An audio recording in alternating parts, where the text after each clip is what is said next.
guys, welcome back to my YouTube channel that is Achievers Vlogs. So guys, myself Sanvi Sahani और हमने अपनी last video में class 11th का micro economics का unit 1 complete कर लिया था, दैट इज इंट्रोडक्शन। ठीक है, मैंने आप लोगों को कहा था कि जब तक नेक्स्ट वीडियो अपलोड नहीं होती तब तक आप उसकी प्रैक्टिस करो। अगर आपने उसकी प्रैक्टिस करी और आपको कोई भी डाउट है तो आप मुझसे कमेंट सेक्शन में पूछ सकते हो। ठीक है, अगर आपने प्रैक्टिस करी ही नहीं है तो गाइस प्लीज प्रैक्टिस कर लो, उसके बिना नहीं होगा। बुक्स के क्वेश्चन प्रैक्टिस करो, that's it, that's enough from my side. Okay, अब हम स्टार्ट करेंगे अपना स्टैटिस्टिक्स का next first chapter, that is unit 1 introduction. हम अपनी यूनिट 1 करेंगे स्टैटिस्टिक्स की, जो है इंट्रोडक्शन। ठीक है, तो हम स्टैटिस्टिक्स होता क्या है, हमारी जो न्यू बुक है ये 40 मार्क्स की बुक है बच्चों। और मैं अपनी बात बताऊं ना, मेरे स्टार्ट में हमेशा 40 आउट ऑफ 40 आते थे। कैसे कैसे ट्रिक्स थी, मैंने इसको ना पता है बहुत मजे से पढ़ा। इतनी इंटरेस्टिंग है ना ये बुक स्टार्स की, तो इसे अच्छे से पढ़ना, मजे से पढ़ना, बहुत इजी लगेगी आप लोगों को। ठीक है, तो मेरे साथ पढ़ने के लिए आप लोग रेडी हो start? Okay, let's start. Okay, तो सबसे पहले मैं थोड़ा सा जूम कर देती हूँ आप लोगों के लिए से। हम पढ़ते हैं डेफिनेशन ऑफ इकोनॉमिक्स। इकोनॉमिक्स की डेफिनेशन क्या है? अब इकोनॉमिक्स की डेफिनेशन हर किसी ने अलग अलग दी थी। अगर हम वेल्थ की अकॉर्डिंग डेफिनेशन दें तो द मेन फीचर ऑफ और subject matter of this definition is wealth. ठीक है, तो वेल्थ की डेफिनेशन क्या दी थी इन्होंने? वेल्थ की डेफिनेशन दी थी एडम स्मिथ ने। वेल्थ की डेफिनेशन किसने दी थी? एडम स्मिथ ने दी थी। कि जो फादर थे मॉडर्न इकोनॉमिक्स के, उन्होंने कहा था कि an inquiry into the nature and causes of wealth of nations. ये मतलब आपको इसमें से क्वेश्चन आता नहीं है, मोस्ट प्रोबेबली नहीं आता है इसमें से क्वेश्चन। बस आपसे पूछा जाता है कि ये लाइन किसने बोली थी, तो आप कहोगे एडम स्मिथ ने बोली थी। ठीक है, इसमें से इतना कुछ इंपॉर्टेंट है नहीं कि जो आपके एग्जाम्स में क्वेश्चन पूछा जाएगा। ठीक है, तो इसलिए आप इसको ऐसे ही पढ़ सकते हो कि जहाँ से मेन क्वेश्चन पूछे जाते हैं मैं आपको वही बताऊंगी, क्योंकि ये जो है ना इनसे मोर क्वेश्चन नहीं पूछे जाते। तो वैसे फिर भी एक बार आप लोगों को कुछ डाउट है तो मैं बता देती हूँ कि वेल्थ डेफिनेशन किसने दी थी? एडम स्मिथ ने दी थी। उन्होंने कहा था कि जो ये इकोनॉमिक्स क्या है, एक इंक्वायरी जो हमें बताता है कि कंट्री की वेल्थ कैसी है ना। उन्होंने क्या कहा था कि वो इकोनॉमिक्स हमें बताता है कि कंट्री की वेल्थ कैसी है। ठीक है, फिर आता है वेलफेयर की डेफिनेशन। वेलफेयर की डेफिनेशन किसने दी थी? वो दी थी हमारे एल्फ्रेड मार्शल ने। ठीक है, किसने दी थी? एल्फ्रेड मार्शल ने दी थी। अब किसमें दी थी? अपने प्रिंसिपल्स ऑफ इकोनॉमिक्स की बुक में दी थी। उन्होंने 1890 में जो पब्लिश हुई थी, उन्होंने कहा था कि जो इकोनॉमिक्स है वो बिजनेस के बारे में बताती है कि बिजनेस की लाइफ कैसी है, कैसे इंडिविजुअल बिजनेस को एग्जामिन कर सकता है ना, कैसे सोशल एक्शन कर सकता है अपने बिजनेस को और अच्छा बनाने के लिए। ये किसने कहा था? एल्फ्रेड मार्शल ने कहा था। ठीक है, फिर आती है नेक्स्ट स्कार्सिटी डेफिनेशन। स्कार्सिटी मतलब मैंने आपको क्या बताया था? स्कार्सिटी का मतलब होता है कभी भी किसी चीज की कमी हो जाना। ठीक है, कह रहे पानी की कमी हो गई है, किसी खाने की कमी हो गई है ना, सप्लाई हो ही नहीं रही है, डिमांड बढ़ी जा रही है, उस केस में क्या कहते हैं? स्कार्सिटी होती है ना। तो स्कार्सिटी की डेफिनेशन दी थी रॉबिन्स ने। तो उन्होंने कहा था कि इकोनॉमिक्स एक ऐसी साइंस है जो ह्यूमन का बिहेवियर स्टडी करती है कि उसकी कितनी ज्यादा वांट्स है और रिसोर्सेज कितने ज्यादा कम है। तो ये कौन बताता है? स्कार्सिटी की डेफिनेशन बताती है। ठीक है, फिर आता है ग्रोथ डेफिनेशन। ग्रोथ डेफिनेशन किसने दी थी? ग्रोथ डेफिनेशन दी थी हमारे पॉल सिमल्सन ने। किसने? पॉल ए सिमल्सन ने। ठीक है, उन्होंने क्या कहा था? उन्होंने कहा था कि इकोनॉमिक्स एक स्टडी है जो बताती है कि मैन और एक सोसाइटी कैसे चूज करते हैं विद और without use of money. Money के साथ लोग कैसे रहते हैं, मनी के बिना लोग कैसे रहते हैं, उनका लाइफस्टाइल कैसे चेंज होता है ना। वो सारी चीजें किसने कही थी? ये कही थी पॉल ए सिमल्सन ने। तो आप लोगों को क्या करना है, इसमें कुछ नहीं करना, बस आपको ये डेफिनेशन को पढ़ के बताने की ये डेफिनेशन किसने दी थी। Is it clear? ठीक है, ओके, अब हम नेक्स्ट पे आते हैं। नेक्स्ट आती है हमारी what are economic activities. Economic activities क्या होती है? हाँ जी, किसी को कुछ आइडिया? किसी ने कुछ पढ़ा? नहीं आइडिया? कोई नहीं, हम कर लेते हैं। इकोनॉमिक एक्टिविटीज क्या होती हैं? ये 3 टाइप की होती है, प्रोडक्शन, कंजम्पशन, डिस्ट्रीब्यूशन। 3 तरीके की इकोनॉमिक एक्टिविटीज होती है, प्रोडक्शन, कंजम्पशन, डिस्ट्रीब्यूशन। अब ये होती क्या है? ठीक है, तो पहले हम ये पढ़ेंगे कि व्हाट आर इकोनॉमिक एक्टिविटीज। पहला क्वेश्चन आता है कि इकोनॉमिक एक्टिविटीज होती कौन सी है। पहले ये देखो, ये साइड में लिखा हुआ है, इसे हम देखो। An economic activity refers to the activity which is related to the use of scarce resources to satisfy maximum of unlimited wants. These are undertaken for monetary gain. These are what economists mean by ordinary business of lives. Economics involves the study of human beings engaged in various economic activities undertaking to earn a living. मतलब इसका मतलब होता क्या है, economic activity होती क्या है, तो अगर आपको सिंपल से डिफाइन लिखने को कही जाए तो आप क्या लिखोगे? इकोनॉमिक एक्टिविटी वो एक्टिविटी होती है जो इंसान अपना कुछ कमाने के लिए करता है ना. Economic activity refers to the activity which is done by an individual to earn their living. कोई सर्विस कर रहा है, कोई कुछ काम कर रहा है ना. टीचर क्या कर रही है, टीचर स्कूल जाके पढ़ा रही है जिससे उसको पैसा मिल रहा है, अपना घर चला पा रही है, वो क्या उसकी इकोनॉमिक एक्टिविटी है. ये हो गई हमारी economic activity. Is it clear? ठीक है. अब हम देखते हैं इकोनॉमिक एक्टिविटी कितने टाइप्स की होती है. इसके 3 टाइप्स होते हैं majorly. First is production, second is consumption and third is distribution. अब ये होते क्या क्या है इसे देखो. हाँ, तो अब हम इसे देखते हैं फटाफट से. प्रोडक्शन क्या होता है? प्रोडक्शन होता है, production is that economic activity which is related to increasing the utility of goods and services. For example, converting cloth into shirt is an activity of production. ठीक है, समझ आया कुछ पढ़ के कि प्रोडक्शन क्या होता है? कोई भी चीज है, आपके पास कोई कपड़ा है, उस कपड़े से आपने शर्ट बना दी, तो वो क्या होगा? वो प्रोडक्शन होगा. तो प्रोडक्शन वो होता है किसी चीज को कन्वर्ट कर देना, उससे कुछ फाइनल गुड बना देना, दैट इज द प्रोडक्शन. ठीक है, किसी गुड्स और सर्विसेज की यूटिलिटी बढ़ा देना, दैट इज योर प्रोडक्शन. ठीक है, ये लिखा है कि here utility is created through conversion of cloth into shirt with the help of labour, sewing machine etcetera. तो ये किसकी हेल्प से हुआ? ये हुआ हमारे लेबर से, स्विंग मशीन की हेल्प से. तो किसी भी चीज को लेबर की हेल्प से, मशीन की यूज से, मशीन से यूज करके उसको यूटिलाइज करना, उससे final goods and services create करना, दैट इज द प्रोडक्शन. ठीक है, इसका अगर कुछ आगे प्रोडक्शन क्या होता है आप लिख सकते हो अपने आगे अपनी लैंग्वेज में. अगर नहीं भी लिख पाते हो, एज इट इज ठीक देना, पूरे फुल मार्क्स मिलेंगे. ठीक है. Study of production. Study of production क्या कहता है कि we want to know how the producer chooses what to produce for the market when he knows the cost and price. This is the study of production. अब आप producer हो, ठीक है, आपको सामान बना रहे हो. अब आपको कहा कि मैं शर्ट बनाने का सोच रहा है, आपने कहा मैं शर्ट का प्रोडक्शन कर रहा हूँ. अब आपको कैसे पता लगे मैं नायलॉन की शर्ट बनाऊँ, कॉटन की बनाऊँ, वूलन शर्ट्स बनाऊँ, कैसे बनाऊँ? आप क्या करोगे?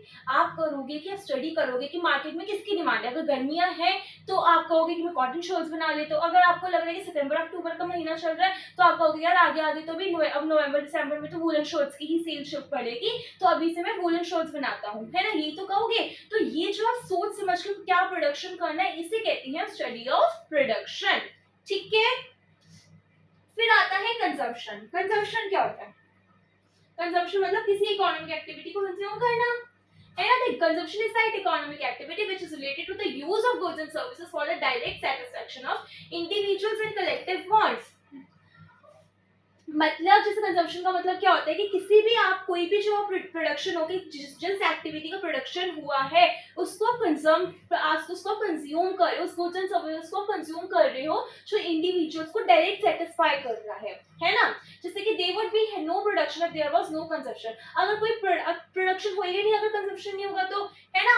अगर किसी चीज का आपने प्रोडक्शन नहीं होगा, कब तक प्रोडक्शन नहीं होगा? जब तक कंज्यूम नहीं होगा. आप पता चला सामान बनाई जा रहे हो, है ना. तो जब आप सामान बनाई जा रहे हो, कोई खरीद नहीं रहा तो फिर इसको फायदा क्या, है ना. तो इसलिए क्या करेंगे, इसका हम कंजम्पशन, इसका मतलब अगर कंजम्पशन नहीं होगा तो प्रोडक्शन भी नहीं होगा. ठीक है. फिर आते हैं स्टडी ऑफ कंजम्पशन. क्या कहते हैं कि हमें ये पता लगता है कि we want to know how the consumer decides giving his income and many alternative goods to choose from what to buy when he know the prices. This is the study of consumption. Study of consumption क्या कहता है? वो कहता है कि आपको ये जानना चाहिए कि मार्केट में लोग क्या सामान खरीद रहे हैं, क्या लोग सामान खरीद रहे हैं. इसकी स्टडी कहता है हमारा स्टडी ऑफ कंजम्पशन. ठीक है. फिर डिस्ट्रीब्यूशन क्या होता है? आपने कहा प्रोडक्शन में कि भाई मैं अच्छे ना वूलन क्लॉथ्स बना लेता हूँ, वूलन क्लॉथ्स की डिमांड है. ठीक है. फिर आपने कहा कि देखते हो कि लोग कितना कंज्यूम करेंगे वूलन क्लॉथ्स को. आपने कहा कि 80% लोग वूलन शर्ट्स कंज्यूम करेंगे, तो वूलन की मैं शर्ट्स ही बनाता हूँ. ठीक है. तो आपने कंजम्पशन से पता लग गया और प्रोडक्शन भी कर लिया. अब बात आती है डिस्ट्रीब्यूशन की. डिस्ट्रीब्यूशन ने क्या कहा? डिस्ट्रीब्यूशन ने कहा कि भाई इसमें मुझे प्रॉफिट कितना मिलेगा. अगर मैंने ये बनाया, ठीक है, मैंने दुकान रेंट पे ले रखी है, तो मैंने अपने दुकानदार को रेंट इतना दिया, है ना. ठीक है. फिर मैंने कह दिया कि अब मैंने जो ये बना रहा हूँ इसके बदले अब जो लेबर है, लेबर को मेरे को वेजेस भी देनी है, वो भी आपने कर लिया. मुझे प्रॉफिट कितना मिलेगा वो भी कर लिया, है ना. तो ये सारी चीजें क्या होंगी? ये सारी चीजें होंगी हमारी क्या डिस्ट्रीब्यूशन में, कि मतलब लेबर को कितना ज्यादा रेंट देना है, लैंड के लिए कितना ज्यादा रेंट देना है, लेबर को कितनी वेजेस देनी है, कैपिटल जो आपने पैसे लगाया उस पर कितना ज्यादा इंटरेस्ट आएगा, और जो आपका एंटरप्राइज है, आपका बिजनेस आपको कितना ज्यादा प्रॉफिट देगा। तो ये सारी चीजें कौन एस्टिमेट करता है, ये करता है हमारा डिस्ट्रीब्यूशन। ठीक है, इज इट क्लियर कि ये लिखा है कि distribution is that economic activity which relates to determination of price और factors of production, that is land, labor, capital and enterprise. This is known as the factor pricing. Factor pricing पूछा जाए, distribution price पूछा जाए, you have to write the same. Okay, so distribution is the study of know how national income is distributed through rent, wages, interest and profit. Okay, is that clear? Okay, अब हम आगे चलते हैं, आगे देखते हैं, आगे आता है स्टडी ऑफ डिस्ट्रीब्यूशन। डिस्ट्रीब्यूशन की स्टडी क्या है, मैं आपको पहले बता दी हूँ कि किसको लैंड है वो कितना रेंट में देना पड़ेगा, है ना, वेजेस कितनी देनी पड़ेगी, ये सब आपको ये बताता है स्टडी ऑफ डिस्ट्रीब्यूशन। आपको पहले क्लियर कर चुकी, यू कैन रीड दिस। अब हम नेक्स्ट पे आते हैं, अब हमारा नेक्स्ट टॉपिक आता है 1 सेकेंड, रिलेटेड इकोनॉमिक एक्टिविटी। अब रिलेटेड इकोनॉमिक एक्टिविटी क्या है, इंसान क्या क्या करता है। सबसे पहले करते हैं इन्वेस्टमेंट। इन्वेस्टमेंट क्या है, क्या है इन्वेस्टमेंट? आपने कहा कि आपने कहा मैंने ना ये जमीन खरीदी है, अब जमीन पे एक काम करता हूँ, अपने या तो घर बना लूँ या फिर इससे बढ़िया मैं एक अपनी कंपनी खोल दूँ जो मुझे आगे इस पे मैं पैसा लगा लूंगा और इसके बदले मुझे क्या मिलेगा, ये मुझे पैसा कमा के देगी कंट्री, ये क्या है, ये कंपनी, ये क्या है, मेरा इन्वेस्टमेंट है ना। तो ये होता है इन्वेस्टमेंट। तो इन्वेस्टमेंट क्या होता है, investment is that economic activity which is related to production of capital goods for further production of goods and services. मतलब आपने कैपिटल गुड प्रिपेयर करा जो क्या करेगी, आपको इन फ्यूचर गुड्स और सर्विसेज देगी, है ना। For example the production of car to be used as taxi. आपने कहा कि भाई मैंने एक कार खरीदी, या तो ये मैं कार अपनी फैमिली के लिए यूज कर लूँ, मेरी फैमिली, मेरे बीवी बच्चे हैं मेरी ना जाएंगे इस पे गाड़ी पे घूमने, या फिर मैं इसको टैक्सी की तरह यूज कर लूँ जो मुझे आगे पैसेंजर्स उठा के लेके जाऊंगा और मुझे क्या मिलेंगे, पैसे मिलेंगे, है ना। तो ये क्या कैपिटल गुड है, समझ आ गया। Next is exchange. एक्सचेंज का मतलब क्या होता है, आपने कहा कि आपने पैसा दिया, उसके बदले किसी ने आपको एक नोटबुक दे दी, दैट इज द एक्सचेंज। तो एक्सचेंज क्या है, exchange is that economic activity which is related to sale and purchase of commodities, कि आपको किसी चीज का सेल या परचेज करना, उसे कहते हैं हम एक्सचेंज। तो this buying and selling is mostly done in terms of price, therefore it is called product pricing. तो प्रोडक्ट प्राइसिंग क्या होती है कि आपने किसी को पैसे दिए, उसके बदले उसने आपको सामान दे दिया, that is process is known as exchange. ठीक है, जैसे एग्जांपल दिया हुआ है कि buying a notebook by paying ₹10 for it. आपने 10 रुपए दिए, उसके बदले उसने आपको एक छोटी सी पतली सी नोटबुक दे दी, तो वो क्या होगा, वो होगा एक्सचेंज। ठीक है, इज इट क्लियर। अब हम आते हैं आगे difference between economic activity and non economic activity. तो दोनों में डिफरेंस क्या है, इकोनॉमिक एक्टिविटी वो होती है जो जिससे जो उस काम को करने से आपको पैसा मिलता है। ठीक है, आप लोगों के पापा हैं, जा रहे हैं, आप लोगों के पापा ऑफिस जाते होंगे, ऑफिस जाते हैं, आप ऑफिस जाते, कोई टीचिंग करते, कोई कुछ करते हैं ना, कुछ जाते हैं वहाँ पे वो पढ़ाते हैं, अगर कॉलेज में जॉब करते हैं वो पढ़ाते होंगे, टीचर हैं तो वो भी पढ़ा रहे होंगे, या फिर कहीं आपके ऑफिस जा रहे होंगे तो आपको कंपनी को सैलरी दे रही होगी, कहीं ना कहीं उनको पैसा मिल रहा है आपके पापा को, वो क्या करे, इकोनॉमिक एक्टिविटी करे, जो काम वो पैसा कमाने के लिए कर रहे हैं वो होगी इकोनॉमिक एक्टिविटी। वहीं आपकी मम्मी है, वो हाउस वाइफ है, वो सारा दिन घर का काम कर रही है ना, खाना बनाती है आप लोगों के लिए, आप लोगों को पढ़ाती है, इतना सब कुछ करती है मम्मी आपके लिए, क्या उनको इसके बदले कुछ पैसा मिल रहा है, नहीं मिल रहा, तो वो क्या होगी, वो होगी नॉन इकोनॉमिक एक्टिविटी। समझ आ गई, इकोनॉमिक एक्टिविटी वो होती है जिसके लिए आपको पैसा मिले, लेकिन नॉन इकोनॉमिक एक्टिविटी वो होती है जिसके लिए आप काम तो कर रहे हो लेकिन फिर भी आपको पैसा नहीं मिल रहा, that is the non economic activity. तो ये लिखा है कि इकोनॉमिक एक्टिविटी में हमारा प्रोडक्शन, इन्वेस्टमेंट वगैरह सब आता है, लेकिन नॉन इकोनॉमिक एक्टिविटी में आ जाता है रिलीजियस एक्टिविटीज। आपने चैरिटेबल एक्टिविटीज कर दी कि मतलब आपने कह दिया कि यार गरीबों के लिए हमने फ्री कैंप लगा दिया है, मेडिकल कैंप लगा दिया है ना, तो ये क्या होगी, हमारी नॉन इकोनॉमिक एक्टिविटी होगी। Is it clear. ओके, अब हम आते हैं स्टैटिस्टिक्स, जो हमारा मेन चैप्टर है। स्टैटिस्टिक्स क्या होता है, स्टैटिस्टिक्स होता है डेटा और facts and figures. Data, statistics मतलब क्या होता है, डेटा। डेटा क्या होता है, दिया हुआ इसमें डिफाइन होती नहीं, मैं आपको ऐसे बताती हूँ। डेटा क्या होता है, किसी भी चीज का कलेक्शन, उसके बारे में इंफॉर्मेशन। डेटा की सिर्फ इंफॉर्मेशन ऑफ एनीथिंग, किसी भी चीज की इंफॉर्मेशन आप इकट्ठी करके ला रहे हो तो इट मींस वो डेटा है। डाटा नहीं कहते, डेटा कहते हैं। क्या कहते हैं, डेटा। ठीक है, तो डेटा क्या है, डेटा होता है कि स्टैटिस्टिक्स क्या होता है, स्टैटिस्टिक्स मीन डेटा और फैक्ट्स एंड फिगर्स। आप उसे सिंपल से डिफाइन लर्न करो, ये होता क्या है, कैसे इनका यूज होता है, क्या है क्या नहीं है, ये आपको हम आगे चैप्टर्स में पढ़ेंगे, बट आपको यहाँ क्या मेन पढ़ना है कि स्टैटिस्टिक्स में जो स्टैटिस्टिक्स है ये दो सेंस में यूज किया जाता है, एक है सिंगुलर सेंस, एक है प्लूरल सेंस। कौन कौन सी सेंस में? सिंगुलर सेंस में और प्लूरल सेंस में। अब सिंगुलर सेंस में क्या है और प्लूरल सेंस में क्या है ये देखते हैं। सिंगुलर सेंस की बात करें तो सिंगुलर सेंस में इसकी डेफिनेशन दी है हमारे क्रॉक्सटन एंड काउडेन ने। हमारे जो क्रॉक्सटन और काउडेन है उन्होंने हमें डेफिनेशन दी है सिंगुलर सेंस में। सिंगुलर सेंस में उन्होंने क्या कहा है कि statistics may be defined as a science of collection, presentation, analysis and interpretation of numerical data. मतलब कि जो कलेक्शन, प्रेजेंटेशन, एनालिसिस, इंटरप्रिटेशन इस तरह आगे आपके चैप्टर्स है, पता है आप लोगों को, हम देखेंगे आगे, आप अपनी बुक्स में देख सकते हो वैसे कि क्रॉक्सटन और काउडेन ने क्या कहा है, स्टैटिस्टिक्स क्या है, एक साइंस है जो आपको collection, presentation, analysis, interpretation, numerical data का बताती है, उसे हम क्या कहते हैं, उसे हम कहते हैं स्टैटिस्टिक्स। ये किसने दी? क्रॉक्सटन और काउडेन ने। Is it clear? फिर आती है The above definition of statistics cover the following statistical methods। इसमें कौन कौन सी चीज आती है? पहला आता है collection of data.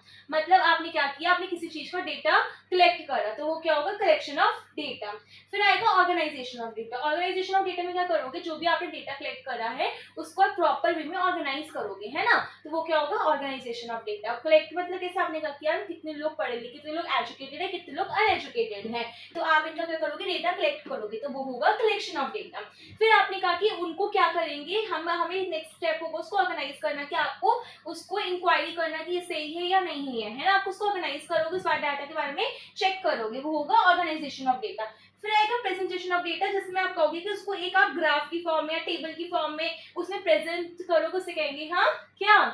Presentation of data. फिर आएगा एनालिसिस ऑफ डेटा, जो आप मीन मीडियन मोड के अकॉर्डिंग चेक करोगे, उसके बारे में और जानकारी निकालोगे कि इसको हम और क्या कर सकते हैं, वो होगा एनालिसिस ऑफ डेटा। और लास्ट होता है इंटरप्रिटेशन ऑफ डेटा।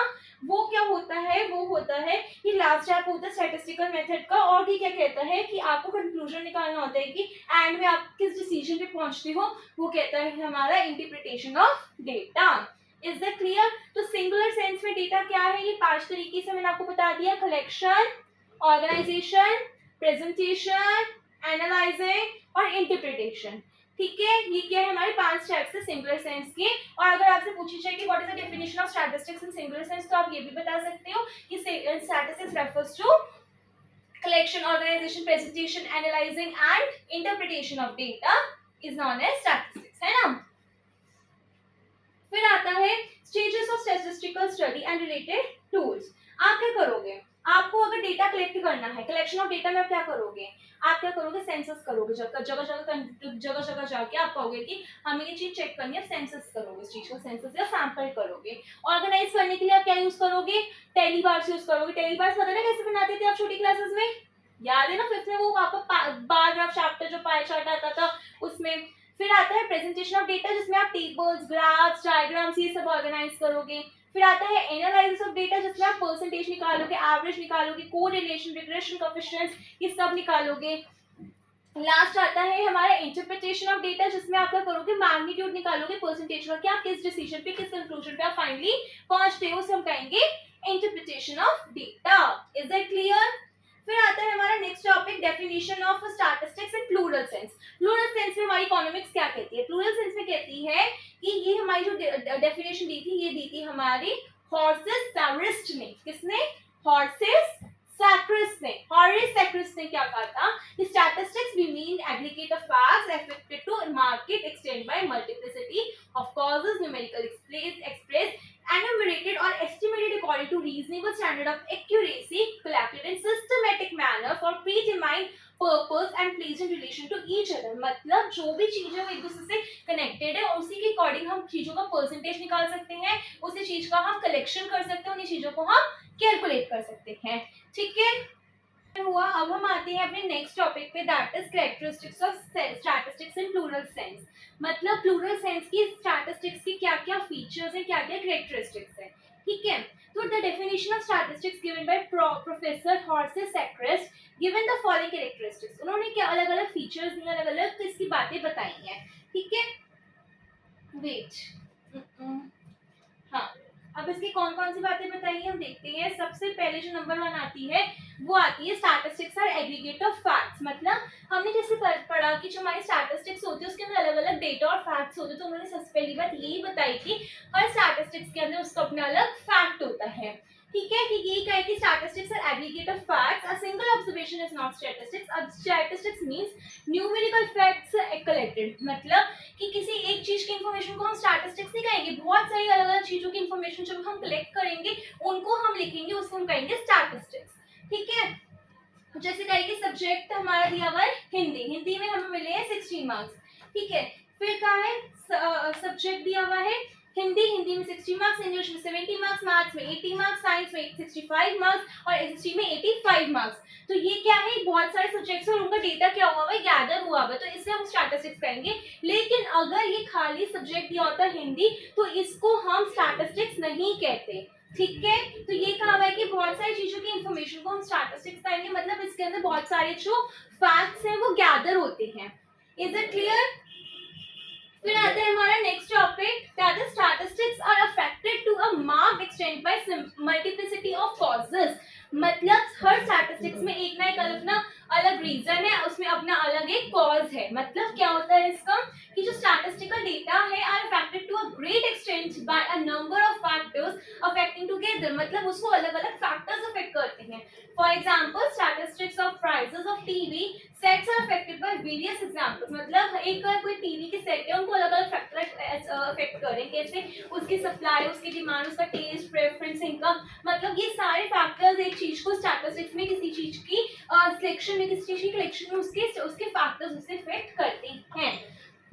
ठीक है, फिर स्टैटिस्टिक्स में जितनी भी चीजें होती है वो न्यूमेरिकली एक्सप्रेस्ड होती है। न्यूमेरिकली एक्सप्रेस का मतलब क्या होता है, न्यूमेरिकली एक्सप्रेस का मतलब होता है कि हमें जितनी भी चीजें होती हैं वो नंबर्स के अकॉर्डिंग दी हुई होती है, मतलब कुछ क्वांटिटेटिव नहीं, क्वालिटेटिव कुछ नहीं होता, मतलब हर चीज क्वांटिटेटिव होती है, हर चीज नंबर्स के अकॉर्डिंग ही एक्सप्रेस हुई भी होती है।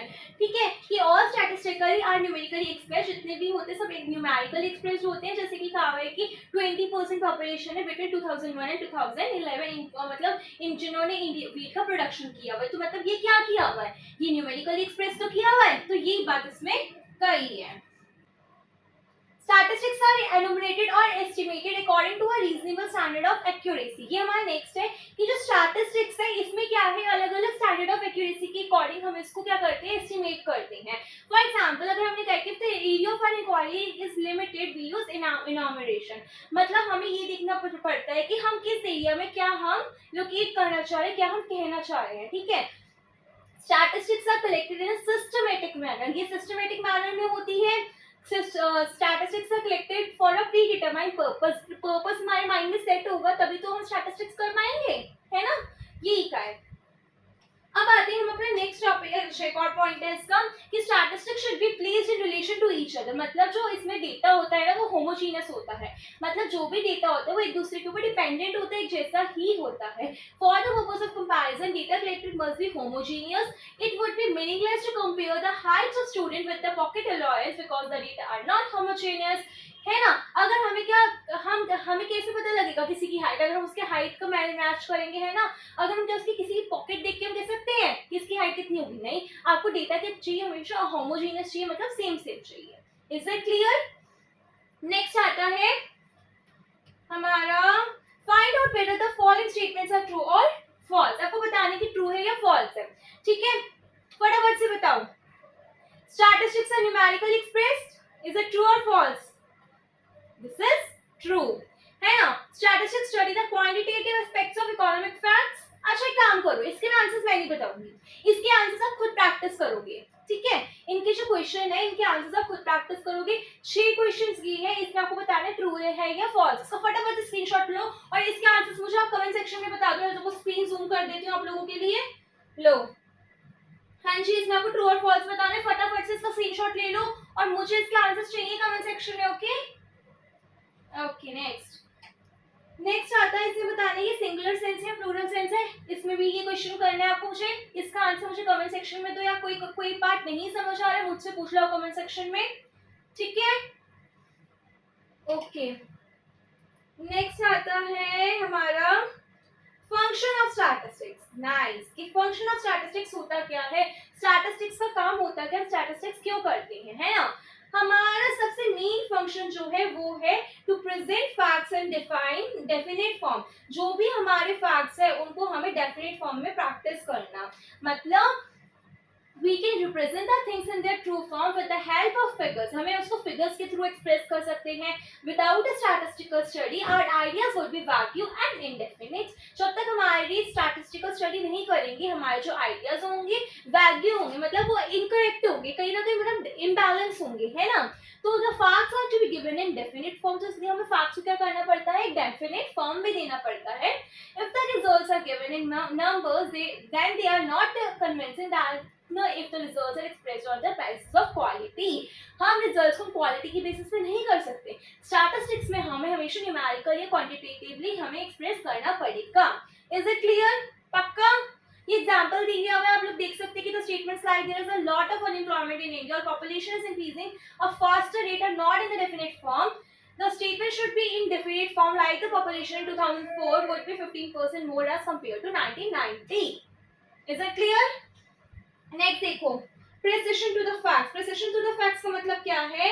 The statistics are present in definite form, so they also help in condensing the data into important figures. अब जो हम डेटा कर रहे हैं वो हमारे important figures में भी आ रहा है, तो ये इसमें कहा है, मतलब इससे कुछ ज्यादा इंपॉर्टेंट नहीं है. जहाँ सब देखो मेन क्वेश्चन जो आता है कंपैरिजन वाला, ये अच्छा पॉइंट है कि कंपैरिजन क्या कहता है कि आफ्टर सिंप्लीफाइंग द डेटा, जो भी हमने डेटा कलेक्ट करा है उसमें हम कंपैरिजन करेंगे तो इस डेटा में और उस डेटा में क्या डिफरेंस है ना. तो कंपैरिजन एक बहुत इंपॉर्टेंट स्टेज है. दो ग्रुप्स के बीच में हम जो कंपैरिजन करते हैं, है ना, इससे हमें स्टैटिस्टिकली हमें बहुत ज्यादा हेल्प मिलती है. ठीक है, फिर आता है next, formulation and testing of hypothesis. Formulation and testing of hypothesis का मतलब होता है कि these statistical methods help us in formulating and testing the hypothesis or a new theory.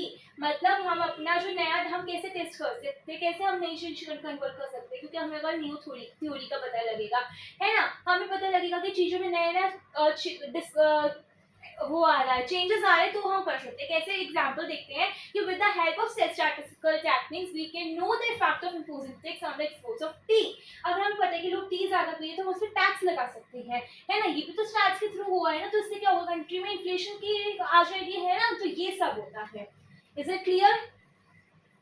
फिर आता है फोरकास्टिंग. फोरकास्टिंग के थ्रू कर सकते हैं कि हम ये पता लग सकता है कि स्टैट्स के थ्रू कि अब आगे वाले फ्यूचर में क्या होगा, कि आपको पता लग रहा है कि किस चीज़ की डिमांड बढ़ी जा रही है, डिमांड बढ़ी जा रही है ना, तो आपको पता लग रहा है कि ये चीज़ महंगी, ये चीज़ ना बहुत ज़्यादा महंगी होने वाली है, क्योंकि इसकी सप्लाई तो है नहीं, तो इसलिए इसकी डिमांड बढ़ रही है, तो इसकी ये चीज़ महंगी होने वाली. तो आप ऐसे फोरकास्ट कर सकते हो.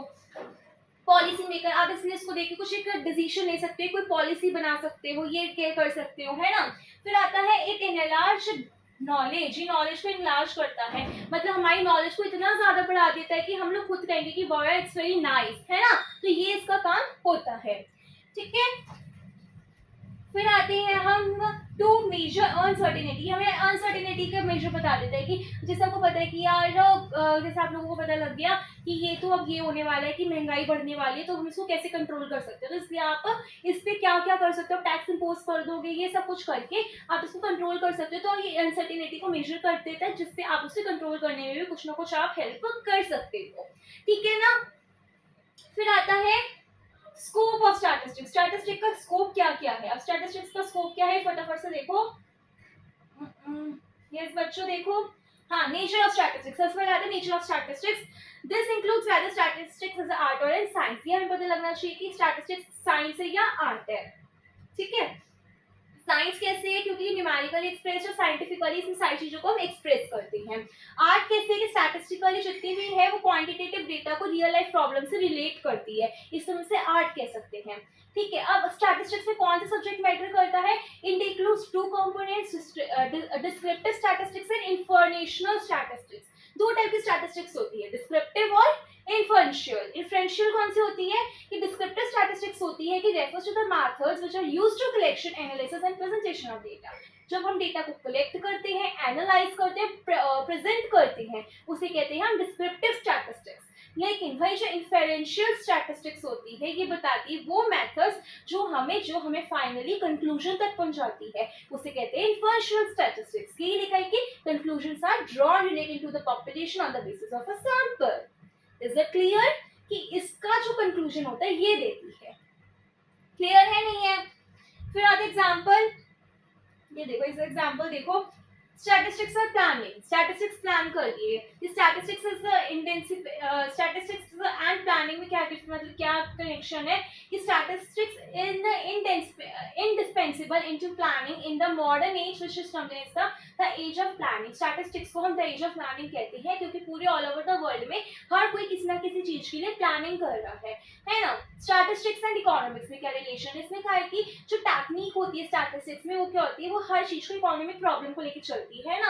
आप उसी चीज को तो सेंसस करोगे ना, जो चीज आपको लग रहा है कि इससे हमें फायदा होगा, जो हमें फायदा देगी, है ना, जो आपको पैसा कमाने में हेल्प करेगी, तो वही आप इकोनॉमिक्स लग जाएगी, है ना। फिर आता है स्टैटिस्टिक्स इन बिजनेस। बिजनेस में क्या है, आपको बिजनेस में और अच्छा बनाने में हेल्प करती है, आपको टूल्स बताती है, आपको टेक्निक्स बताती है कि आप अपना बिजनेस कैसे और ज्यादा डेवलप कर सकते हो, अपना कैसे एक्सपेंड कर सकते हो, है ना, ठीक है। फिर आता है स्टैटिस्टिक्स इन इंडस्ट्री। स्टैटिस्टिक्स और इंडस्ट्री का क्या है कि इंडस्ट्री में widely use inequality control, inequality को कंट्रोल कर देता है कि जैसे कोई भेदभाव ना हो लोगों में कोई आगे पीछे चीजें, कोई कनेक्शन, कोई बेकार ना हो, है ना। इंजीनियरिंग से इस मतलब हम इंजीनियर में जब हम इंजीनियरिंग की बात करें तो प्रोडक्ट जो हमारा प्रोडक्ट बन रहा है उसकी कैसे कंफर्मेशन मिल सकती है, आप इसे कह सकते हैं।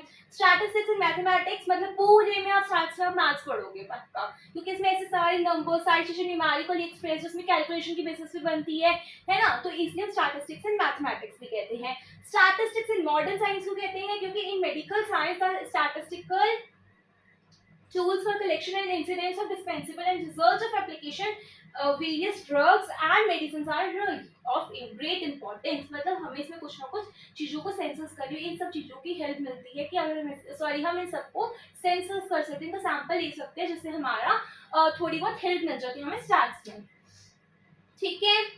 अब देखो ये लास्ट है limitation of statistics and that's your for this chapter. Limitation देखो स्टैटिस्टिक्स की बुराइयां क्या है। पहली सबसे बड़ी बुराई, जैसे मैंने आप लोगों को बताया कि जो हमारा स्टैटिस्टिक्स है वो हमेशा नंबर की फॉर्म में होगा, न्यूमेरिकली होगा, कभी क्वालिटेटिव नहीं हो सकता, मतलब हमेशा क्वांटिटेटिव होगा। क्वांटिटेटिव मतलब नंबर्स की फॉर्म में, क्वालिटेटिव मतलब किसी वेरिएबल्स की फॉर्म में, है ना, गुड बैड वर्क वगैरह होगा हमारा क्वालिटेटिव। लेकिन अगर कहेंगे कि 10%, 20%, फर्स्ट रैंक, थर्ड रैंक होगा हमारा क्वांटिटेटिव। तो हमारा जो स्टैटिस्टिक्स हमेशा क्वांटिटेटिव होते हैं, न्यूमेरिकल फैक्ट्स में होते हैं, क्वालिटेटिव कभी भी नहीं होता। तो इसलिए हम स्टैटिस्टिक्स को क्वालिटेटिवली स्टडी नहीं कर सकते हैं। डेटा मस्ट भी होमोजीनियस होना चाहिए। डेटा अगर डेटा क्या है आगे पीछे है तो उसमें हमें कंपैरिजन करने की प्रॉब्लम होगी। Statistical methods can be used by experts only or they may give rise to errors or distrust in data। कि मतलब जो statistical methods है वो हमारे जो experts हैं वो यूज करते हैं जिससे हमारे जो डेटा में डिस्ट्रस्ट है, हमारे डेटा में कुछ आगे उतार चढ़ाव है वो सही हो जाए, है ना। If sufficient care is not exercised in collecting and analyzing and interpreting the data, statistical results might be in misleading। मतलब अगर आप डेटा सही से कलेक्ट नहीं करोगे, आपने आधा डेटा कलेक्ट किया, आधा डेटा कलेक्ट नहीं करा, है ना, या उसको आपने एनालाइज करने में दिक्कत कर दी, आपने उसका कंक्लूजन निकालने में दिक्कत कर दी, तो हमारा पूरा सारा कुछ खराब हो जाएगा, है ना। तो इसलिए आपको इसे बहुत ज्यादा ध्यान से करना पड़ता है। Statistically laws are true on average. ये क्या है, इनके जो लॉज होते हैं ना एवरेज में ट्रू होते हैं, मतलब कि जो statistics are aggregates of facts, इसमें के बहुत सारे फैक्ट्स होते हैं, तो किसी भी एक सिंगल ऑब्जर्वेशन को हम स्टैटिस्टिक्स नहीं कह सकते हैं, बहुत सारी चीजों के ऑब्जर्वेशन को ही हम स्टैटिस्टिक्स कहते हैं बच्चों। कि statistics deal with groups and aggregates only, मतलब वो ग्रुप से और एग्रीगेट से ही डील करती है। Is it clear? बताओ फटाफट से। हमारा क्लास 11, प्लीज पे अटेंशन, कि हमारा क्लास 11 का हमने फर्स्ट चैप्टर अपनी सेकेंड बुक जो स्टैटिस्टिक्स है उसका हमने कंप्लीट करा है। ये इसमें आपको कोई भी दिक्कत है, कोई भी डाउट है, you can ask me very freely, आप मुझसे कमेंट सेक्शन में पूछ सकते हो, है ना, क्योंकि मेरी गारंटी है कि इस नोट्स के बाहर आपका एक वर्ड नहीं पूछा जाएगा। अगर आपको फिर भी लग रहा है कि हमारा इसके अलावा कुछ बाहर से आ गया तो हम क्या करेंगे, इसके बाहर से क्या क्या आ सकता है, या मतलब अगर कुछ भी ऐसा लगे तो हमसे कमेंट सेक्शन में पूछ लो, क्योंकि मैं श्योर हूँ, मेरी गारंटी, यू कैन राइट कि इसके बाहर से, नोट्स के बाहर से कुछ नहीं आएगा। बस आपके पास क्या करनी है, आपको क्या करना है, आपके पास जो भी बुक है, चाहे आपके पास संदीप गर्ग, टी.आर. जैन हो, एनसीईआरटी तो नहीं, बट आपके पास जो भी बुक है वो आप अच्छे से प्रैक्टिस करो, उनके क्वेश्चंस को प्रैक्टिस करो इस चैप्टर के, ठीक है। इससे पहले मैंने अपनी यूनिट 1 अपलोड करी माइक्रो की, उसके भी क्वेश्चंस प्रैक्टिस करो। दोनों यूनिट्स को देखो, हमारा चैप्टर 1 माइक्रो का और चैप्टर 1 हमारा स्टार्स का, दोनों को देखो अच्छे से, और दोनों में जिसमें भी कोई भी डाउट आ रहा है, कोई भी क्वेश्चन में आप मुझसे पूछो, क्योंकि कोई भी क्वेश्चन जो भी आएगा आपका बुक में, जो भी क्वेश्चन है वो इन नोट्स में से ही है। ठीक है, तो अगर आपको कोई भी डाउट आ रहा है, you can ask me very freely, आप मुझसे पूछ सकते हो। और अब तक किसी ने भी अगर सब्सक्राइब नहीं किया मेरे चैनल को, तो फटाफट से सब्सक्राइब कर दो, क्योंकि इसी चैनल पे आपको सारे नोट्स मिलेंगे, आपके एग्जाम्स के टाइम पे आपको सारी केस स्टडीज मिलेंगी, आपको सारे क्वेश्चंस, इंपॉर्टेंट क्वेश्चंस मिलेंगे, प्लस आपको शॉर्ट ट्रिक्स मिलेंगी, आपको शॉर्ट्स मिलेंगे शायद, जिनको देख के आपको नई नई शॉर्ट ट्रिक्स मिल सकती हैं, है ना, आपको बहुत सारी चीजें मिलेंगी। तो इसलिए फटाफट से मेरे चैनल को सब्सक्राइब कर दो, अचीवर स्कोर को। और अगर आपने अपने फ्रेंड्स के साथ शेयर नहीं करा है तो अपने फ्रेंड्स को भी शेयर कर दो फटाफट से। ठीक है, तो guys that's all for this chapter. और अगर आपको प्लीज इस चैप्टर को ढंग से पढ़ो और अच्छे से ध्यान दो। ठीक है, अब मेरी वीडियोस को अच्छे से सारे देखो, जिसको जॉन से डाउन, मैं आपको डे बाय डे आपके पास वीडियोस अपलोड होगी। और एक और चीज मैं आप लोगों को बता दूं कि अगर किसी के पास आर्टिफिशियल इंटेलिजेंस है, एआई है, तो मैं एआई की भी वीडियोस बहुत जल्दी अपलोड करनी स्टार्ट करने वाली हूँ। ठीक है, क्योंकि अभी इसकी 9th-10th को ज्यादा नीड है, तो 11th-12th को भी है वैसे तो। क्लासेस वाइज इसकी भी वीडियोस अपलोड होंगी, एआई की, इकोनॉमिक्स की भी होंगी। डोंट वरी, इकोनॉमिक्स एआई दोनों इस चैनल पे चलेगी। अगर आपको किसी को भी कोई भी डाउट लग रहा है, you can ask me very freely. Okay, so thank you so much guys, thank you, and don't forget to subscribe my channel. Okay.